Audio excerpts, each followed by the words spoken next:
I'm Darren Morton. I'm Simon Matthews. This is Lift, The Lifestyle Medicine podcast where we dive into the science of health and well-being.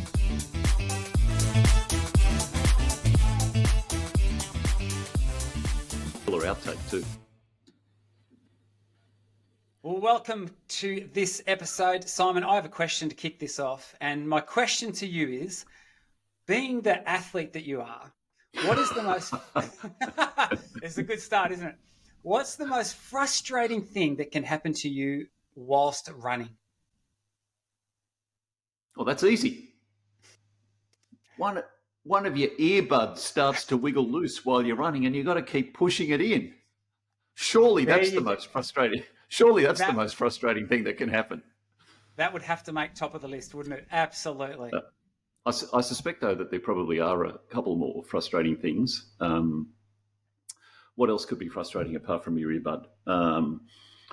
I guess you could have not preloaded your favourite playlist on Spotify. That would be frustrating. I guess, pebble in your shoe. Pebble in your shoe would be frustrating. They're very problematic, the pebbles and shoes. What else could be frustrating? Well, you could always, falling over, getting an injury. That's probably going past frustration. Certainly, getting a stitch while you run would be frustrating. You got me. Yeah. So I think you have a bit of a claim to fame here, don't you? I do have a claim to fame. Thank you for bringing that up. In fact, it's interesting. My youngest son, Caleb, this was a couple of years back now. He came home from school and he said, Dad, he said, we were Googling our dads at school to see if they'd done anything special. And he said, and guess what? He goes, you are like the world expert on that pain in your side.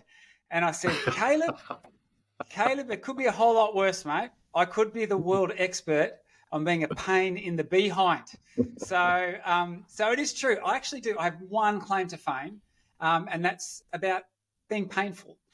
Specifically, that pain in your side that we affectionately know, which is highly frustrating, though, as the runner's stitch. It goes by different names as well. Side ache is sometimes it's referred to. But I'm. Does it have like a one of those technical sounding names? Oh, Simon, you are asking all the right questions today. It does, in fact, but get this. This relates to my claim to fame. I was actually the one who invented this name. So here it is for all of you listeners. Maybe we should make this a bit of a teaser. Let's not reveal the name of it just yet. We'll come to that a bit later. Yeah. Okay. All right. Yeah, People got to keep listening now. That's right. Well, certainly by the end of this episode, you are going to be amongst the most well-informed people on the planet with regards to the runner's stitch. And we're here with the world expert. So I don't know. Well, I don't even know where to start because I don't know enough about what I don't know. So I'm just going to start at a place that seems sensible to me, which is why does it happen? Why does it happen? And that is a great question. And that has been a topic that's captured my attention for many, many years. So I actually started this work and my research, and it was the topic of my PhD back in 1996. And I know that many of my university students now are not born back that time. And when they start to tell them this story, they go, were things in black and white back then? But anyway, in 1996, I was gearing up to do a PhD, and I knew that I wanted a topic that I was fairly passionate about because these research degrees become long and arduous towards the end. Tell me about it. That's right. And I've been fairly athletic in my time, and I'd had these real problems with these reoccurring pains in my side, these stitch pains. And I thought, and I'd been to sports physiotherapists, I'd been to sports medical doctors, I'd tried to look everywhere to get to some solutions for this problem. And no one had been too helpful.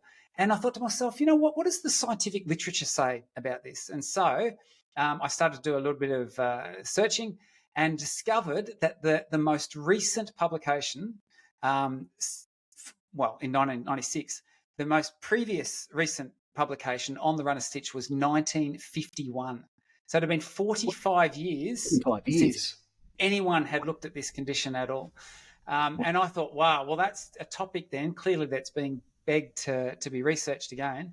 And so that's where I said about and looping back to your question, what had really happened in 1951 is that there was a researcher from New Zealand, Jack Sinclair was his name. At the time, in fact, he was a medical student in one of the universities over there in Auckland, and he had been a representative runner. He had stitches, and so he was interested in the topic. And so he'd done a project, and he had people running on treadmills, and he'd done a lot of sort of, just gathering information about what people said about this pain. And he came up with this theory, and the theory was that if you imagine within your abdominal area, you have all of your organs. There are like these little, I suppose that you could consider them like ligaments or little attachment points that sort of keep your organs up and elevated once you're in an upright posture. So they sort of attach to the bottom of your diaphragm, these little ligaments. And the idea is that so when you stand up, all of your abdominal organs don't just go down to the bottom of your abdominal cavity. And he said that what happens is that when you're jumping up and down, having fun, running around, frolicking through the meadows, then what happens is these little ligaments get some stretching placed on them so that they get tugged by the weight of your organs, and then that triggers this experience we call runner stitch. And some of the evidence for that, he said, was we know that when you eat more and you have, say, a full stomach, this is mum's advice, don't eat before you run because you'll get a stitch. Well, she was right. So certainly, as you have more weight in the viscera, in the abdominal organs, there's more likely for that tugging to take place. The other thing that he had noticed, he'd heard reports that horse riders would experience stitches, and it's because they're bouncing up and down.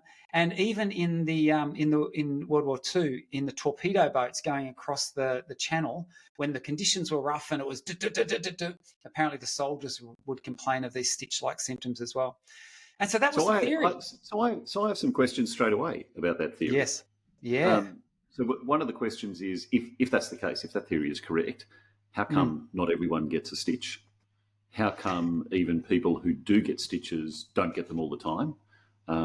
And how come there's not a fairly linear correlation between body weight and particularly abdominal weight and stitches? And because skinny people can get stitches too. Yes, it doesn't discriminate, and they're really good insights. And in fact, there's some other factors that start to come into play as well. For example, we know that in swimming you can actually experience stitches. We know, for example, that some people report the pain not in that area, just sort of diaphragmatically, just along that costal border, but low in their abdomen. So, I mean, what's happening there? It doesn't seem to be related to these ligaments. And so that was what you've just articulated was my exact reasoning. I just looked at this paper and I thought, wait a sec, some of the aspects of what is being described here don't seem to make sense.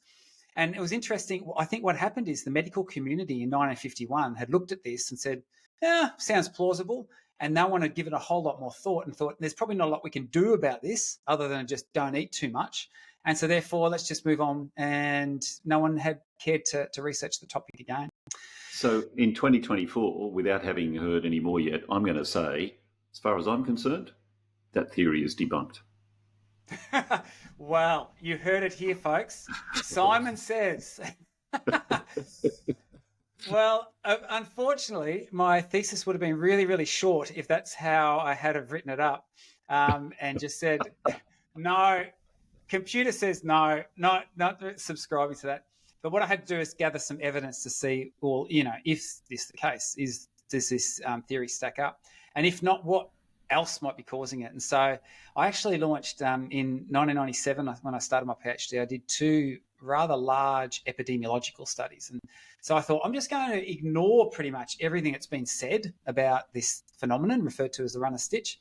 And I'll just go to different sports. I'll interview a couple of thousand people. I'll find out some more information about where they get this pain, what it feels like, how long it persists. Are there any factors that seem to trigger it? and just from first principles, try and get an understanding as to what's going on here.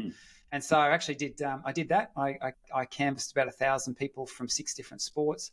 And then we actually went to Australia's largest foot race, which is the City to Surf. It occurs in Sydney. The City to Surf event attracts about 80,000 participants. And I trained up a team of about 35 researchers, and we stood on the finish line. And as people sort of staggered across there, we'd say, "Did you get a stitch?" And then we would actually record information about everything they'd eaten during that event, when they got the stitch, if they did get one, had they been through a drink station, what was their pre-event meal like. And so it was a really, really fascinating experience. And that all happened in 1997. And I had this, I still have vivid memories of this remarkable Thursday afternoon in the University of Newcastle Medical Library. And this was back before you could do all of your literature searching online. You had to actually go to these journals that smell awesome, by the way. The old books, these medical journals. Anyway, I remember this one Thursday afternoon, I was just flipping pretty much from one journal article to the next, going, and then by the end of that afternoon, I went, I know what's causing stitches, and it's not what's been reported previously. It was pretty exciting. Wow. Okay. So you've got me in suspense now. Oh, there you go. It's working.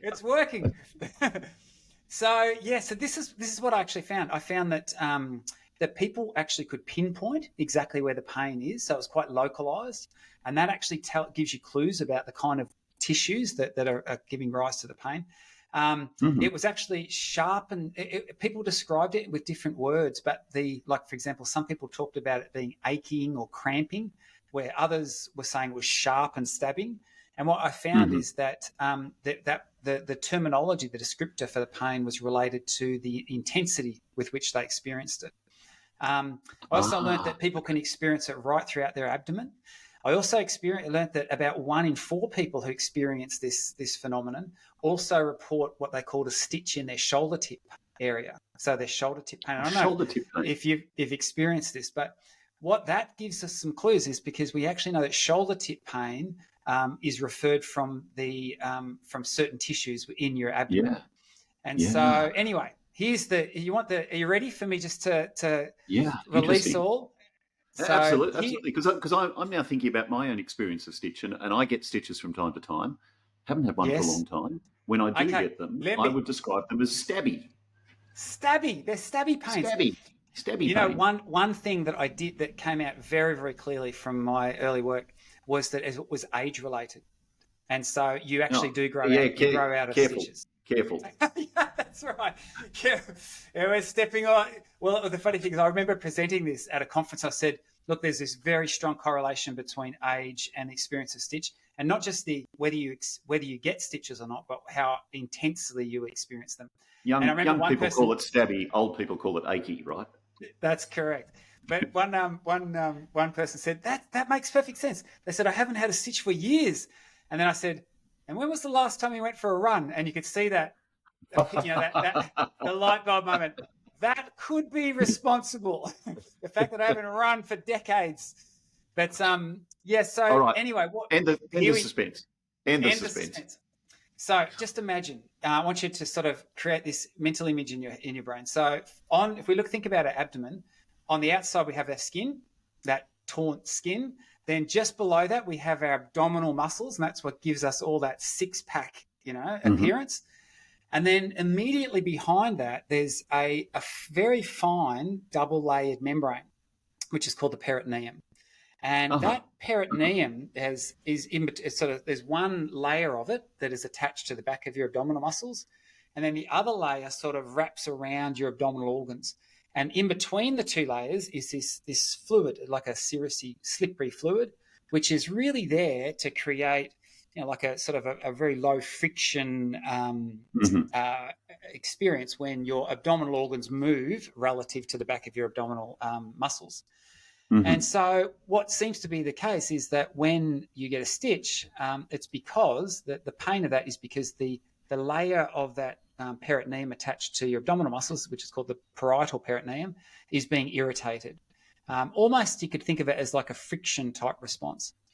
And what's interesting about the parietal peritoneum is that it gives rise to that highly localized, sharp, stabbing type pain. Mm-hmm. It's distributed right throughout your abdomen, which explains why we can experience it all over. And the parietal peritoneum wraps up underneath your diaphragm. And in that region, when it gets irritated, it refers pain to your shoulder tip region instead. Uh-huh. Uh-huh. So is it the outer layer of the peritoneum or the inner layer or It's both the outer that are layer. getting irritated? It's the It seems outer to layer be that gets irritated. That's correct. And it's the outer layer that gives rise to the pain very characteristic of runner stitch, that parietal fold. So it's almost like this is like getting two sheets of paper, two pieces of plastic, whatever, and just kind of rubbing them together. That's correct. And That's creating friction and heat and between them. That's right. Yeah, wow. And what we yeah, sorry. No, you go.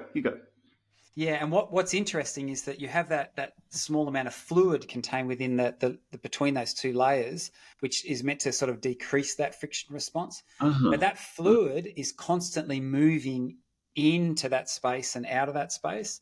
And some of the factors that we know affect stitch. So, for example, one of the studies I did at later period of time was looking at really high sugar content fluids.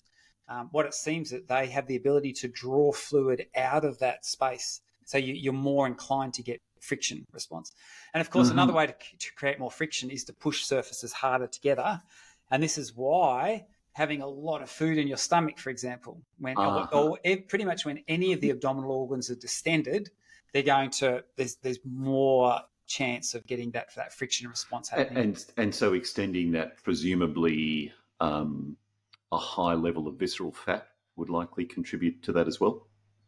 Yeah, and that's an interesting thing. Well, I actually looked at how BMI. Now, obviously, BMI, body mass index, isn't a great predictive measure of obesity, for example. But there doesn't seem to be a relationship between BMI and the experience of stitch. What there does seem to be a relationship between is your posture and the experience of stitch.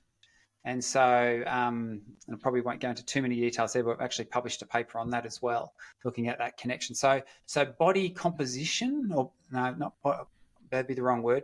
BMI as a surrogate of body composition doesn't seem to be related to stitch, but posture seems to be, particularly people that have increased curvature in their upper spine, in that thoracic region. We call this kyphosis.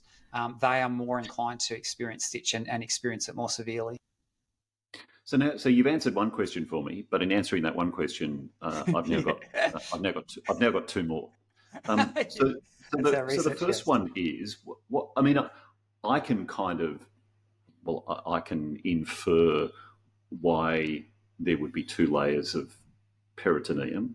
What one is to create the separation between the muscle and the viscera, and the other is, in a sense, to kind of contain the viscera so they don't all spread apart. So I sort of understand from that perspective, but beyond that, then it sounds like perhaps a stitch is an unwanted consequence of something that's otherwise quite important in our anatomy. Yeah, that's a really interesting point you make here, because it's a pain, and clearly we experience pain for a reason, don't we? I mean, pain is there to notify us of something that we're doing wrong, or that we probably shouldn't do more of, because there's potential harm associated with that. And if you think about the most common, if you want to get a stitch, and so in some of my, after I did these large epidemiological studies, then I moved into the laboratory and I wanted to reproduce stitches in people. So I would get symptomatic people, I'd bring them in and I'd go, "Thanks for joining me today. You're going to have fun." And I would get them to eat copious amounts of food and drink high sugar content beverages, and then get them to run on a treadmill. I only ever had one person actually vomit on the treadmill, which was encouraging. but that was the way. I found this was the most productive way to actually create a stitch. And then I would look at measurements. I looked at electromyographic activity in the area. I'd look at lung function, whether that was altered. So there's a whole lot of studies I did leading from that. But coming back to that point, really your body probably doesn't want you running around and skipping, and jumping in the postprandial state, when you've got full, your viscera, your stomach's distended. So, this makes sense from perspective of what you're describing there. It is a pain. It's there to notify us that, hey, this probably isn't a great idea to persist with this. And so therefore it's probably aimed towards moving us away from that behavior. Mm-hmm. And given what else you were saying about the role of posture, I'm also now wondering whether a straightforward intervention for stitch could be calling someone to pay attention to their posture and modifying their posture as they walk or run. And that's actually one of the advices I give. So, to sort of jump. I've been studying this for how many years is it now? It's 25 plus years, and what's really intrigued me about this. Who's counting? 27 years. Yeah, thanks. We're feeling very aged today, aren't we? I don't get stitches anymore because I'm so ancient. But in sort of all this space in the work, and we know that about 70% of runners experience stitches. We know about 50% of horse riders experience stitches. So it's such a common manifestation, and yet for some bizarre reason that's still a mystery to me today. It still hasn't attracted a wealth of research attention. In fact, this comes back to my claim to fame. There have been about 13, well, until recently, about 13 key publications in the scientific journal on stitches. I'm the author of 9 of them. You have 12 of them. Well, 9 of the 13, which isn't a bad average. But it intrigues me. Why haven't other people taken up the mantle here? Because what we know, and obviously I've moved more into the lifestyle medicine space, and particularly my research is focused now on mental health. But this is such a common phenomenon, and yet not many people are studying it. And where I think the real opportunity is, and perhaps this is the call to action, if there are any budding young researchers out there, or old researchers that don't get stitches anymore, is I think there's real opportunity. Now we have an understanding of what's causing it, to actually consider and get creative with ways that we might be able to mitigate it and manage it.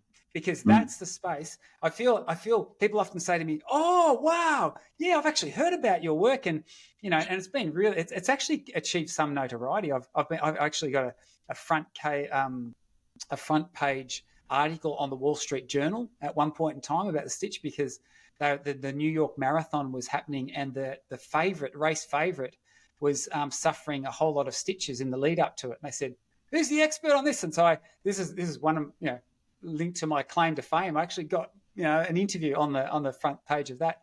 But why? Once again, why haven't? What I can't tell people is people say, "Okay, so what do I do? How do I fix this problem?" And we haven't done enough work on that to really know how just yet. Certainly, avoiding lots of food and beverages before we drink. Certainly not having too high sugar content foods like juices and soft drinks are very problematic, very provocative of stitch. But one of the other bits of advice that I do suggest to people is that, hey, if you're having ongoing issues, then have a posture check. Get along to a physiotherapist or a physical therapist or someone like that can actually assess that for you, because there is some evidence that modification of posture can actually be helpful in this regard. So let's talk more about that in a moment. But I have 2 questions that are still burning to be answered. The first one is, given everything that you've just said about peritoneum and layers and fluid and so on, what is the technical name? We loop back to it. So here it is. So this is it's interesting. This is just a bit of an insight into the world of research. I remember walking out on that Thursday afternoon thinking, I know it's causing stitches and it's not what's been said before. So this is novel, and this, not often do you get a true novelty in the academic world. And so I raced over to my supervisor. Her name was Robin. And I said to my PhD supervisor, I said, "Robin, I think I know what's causing them." And I told her, and she looked at me and she didn't give too much away. And she said, come with me. And she took me straight over to her husband, who was the professor of anatomy at the university. She said, tell him. And so I told him this theory, and he goes, I like it. And then she said, well, what are we going to do? And I said, let's publish this quick before someone else publishes it.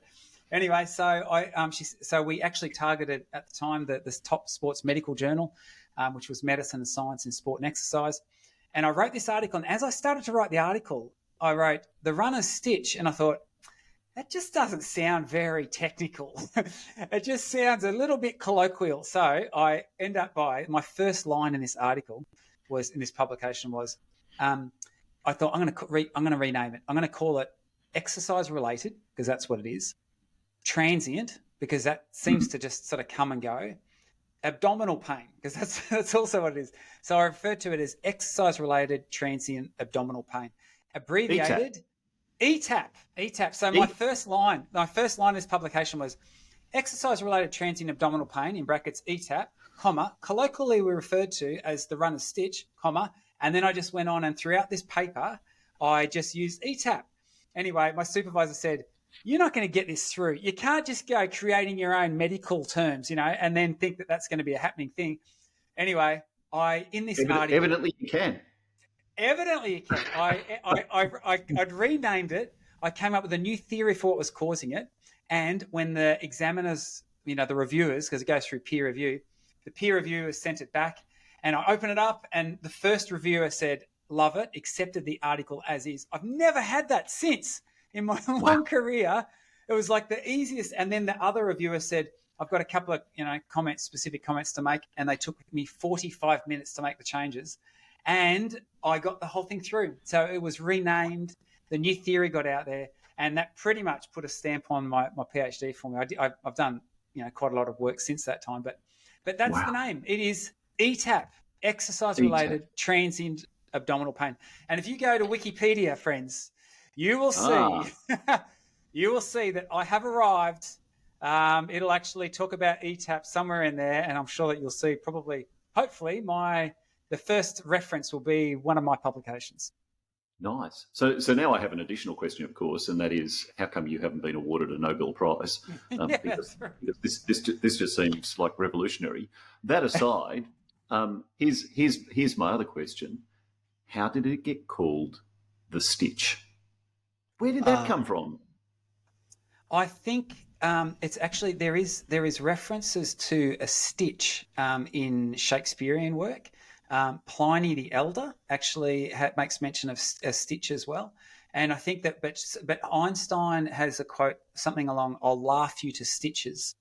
And so we think it's actually related to the sensation. It's almost like, someone's stitching me up right in that spot and it hurts like crazy. It's probably linked to the actual, the manifestation of the pain. And Pliny the Elder presumably spoke Latin, so it would have been stitchum. There you go. See, this is where it's handy having a multilinguist on this podcast. Wonderful. So given all of that, what can lifestyle medicine bring to the table here? Great question. And you know what? I mean, obviously there's the exercise piece, and exercise, friends, do lots of it. Even if you get a stitch. Just slow down and then keep walking, because exercise is great for you. There's the nutrition piece to it, and clearly we've seen this link between very high sugar level compounds. They are provocative of stitch. So there's probably, by the way, this is all just off the top of my head because we haven't done the research in this space. But I would imagine that the healthy eating patterns are probably going to be very, very helpful in this regard. What's your thoughts, Simon? Well, I mean, straight away, my mind is going to what you've said about diet, and I'm thinking a diet that is predominantly based around plant foods, legumes, seeds, nuts, and so on. It may, I don't know, maybe less likely to evoke that initial response. I'm reminded of the words of Dr. David Katz: "Drink plain water for thirst." Yes. So that's certainly a lifestyle medicine principle, relying principally on simple water as a means of quenching thirst and fluid intake. When we talk about posture, my mind goes to mindfulness, and certainly mindful attention to the present moment is, I think we can say, sits around a lot of lifestyle medicine practice. Being present, being where you are, attending to what's going on. I know when I train at the gym, one of the things I really endeavour to do is be mindfully aware of my posture, particularly in certain lifts. So listeners can't see, but I'm 6'4", 194 centimetres tall. I'm not purpose built for deadlifts. So when I deadlift, I need to be really, really careful of and conscious about my posture.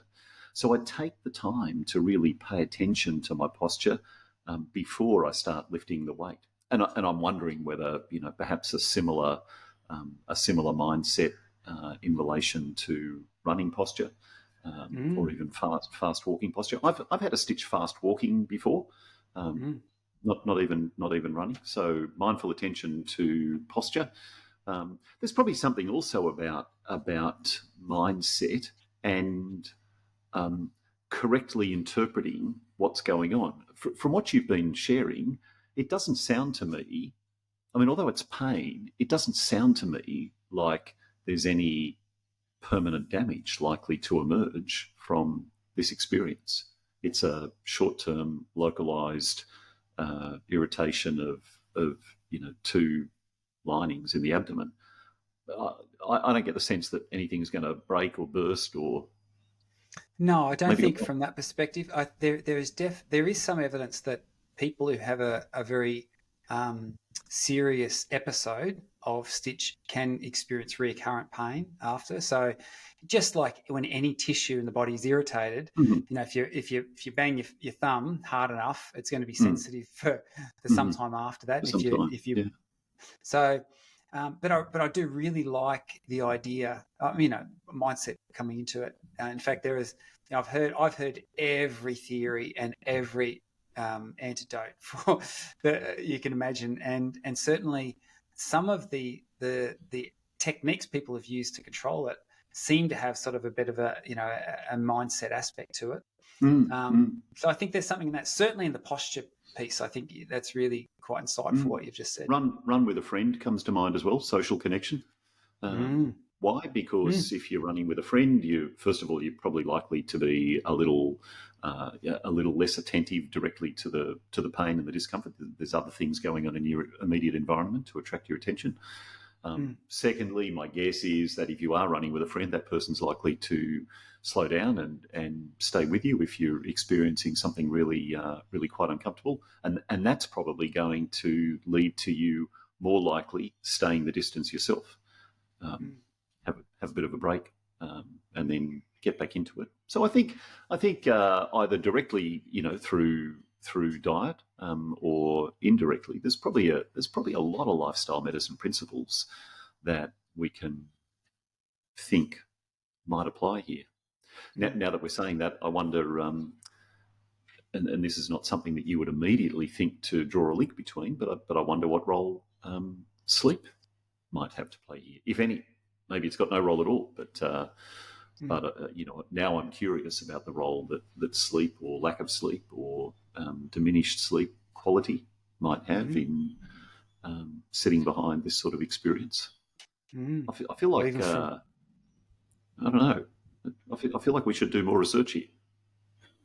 This is your next PhD topic, ready in waiting. I haven't even got the first one yet. It's very close now. Yeah. So I got one more thing to say. This was a complete stitch up.